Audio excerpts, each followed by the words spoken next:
that as a school administrator, working in the elementary school and middle school and high school, all different levels, one of the biggest and saddest observations that I made was the sense of depression and frustration that teachers had in the public school system, because they were given so much to do, and then they didn't have the wherewithal to carry out their job.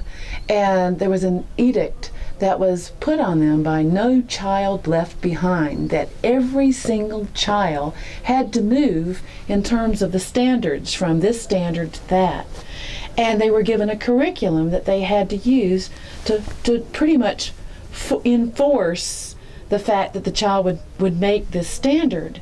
And then they would walk into the classroom and the students wouldn't want to meet the standards, because the students were coming to school after being abused, or coming to school after their parents had had a major fight within the home, or their brother had been taken to the hospital the night before because of substance abuse overdose, or because their sister had a problem with cutting her arm because of being diagnosed with bipolar disorder.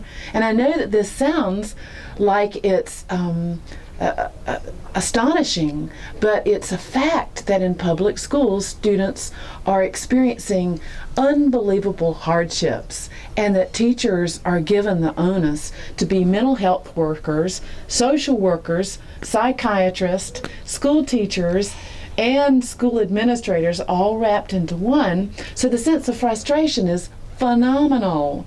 So what are teachers doing in India and in the Gurukul, in this Vidalia system? What's going on there, and what is their struggle? Yeah, it's highly, I have to put this in a different shell, because what we have is a school in Chennai, for example. We have a system where we have 1:5 ratios for the smaller kids and 1:7 for the bigger kids. We have the kids take care of teachers. It's really ridiculous from the other dimension to understand this concept, because how the kids are taking care of teacher. The key teacher is supposed to take care of the kids.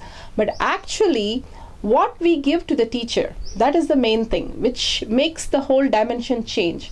We tell the teacher the subjects are like the tools.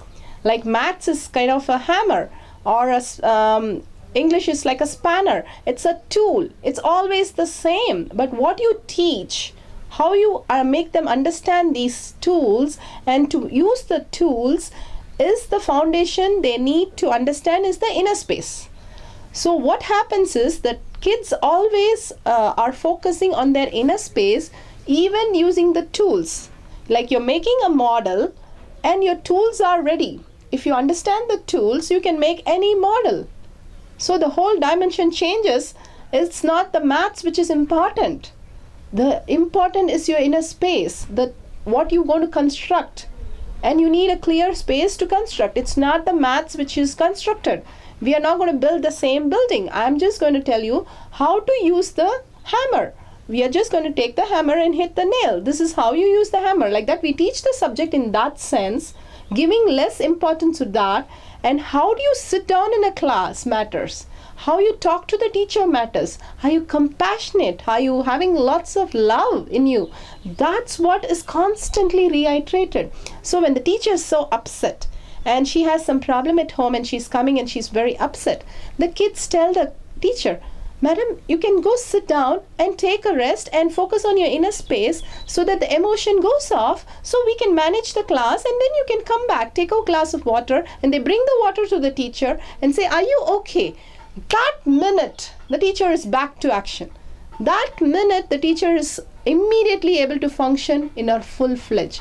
The whole dimension is changed. Swami has given a package where the whole dimension needs to be focused from inside out.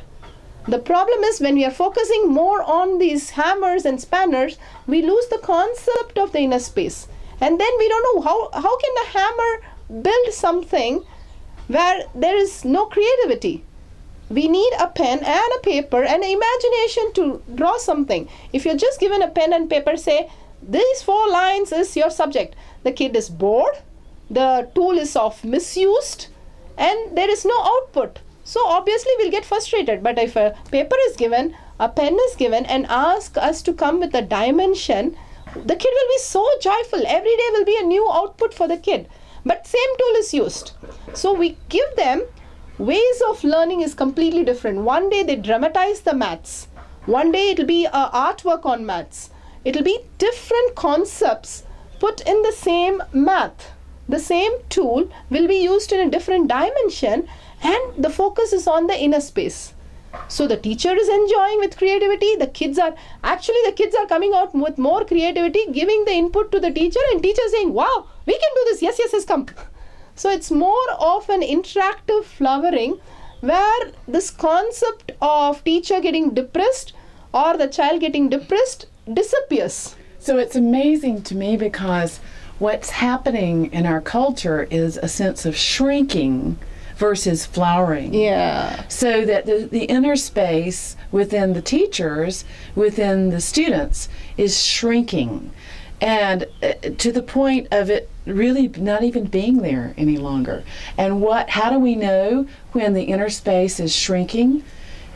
We see violence, we see aggressiveness, we see taking of drugs to try to solve problems, both on the part of the students and the teachers, because they're taking antidepressants to try to come to work with students who have no inner space, no peace.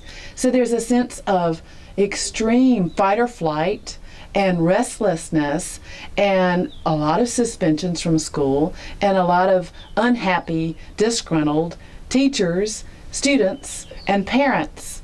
So we have as our standards in America to create teamwork and to create problem solution-based focus versus a problem-based focus, and working to create a holistic way of problem solving. But what we have are people shrinking into a feeling of depression and not having the wherewithal to solve problems, not even having enough wherewithal to feel good about getting up and coming to work or getting up and coming to school, because there's nothing there to come for but a sense of loss.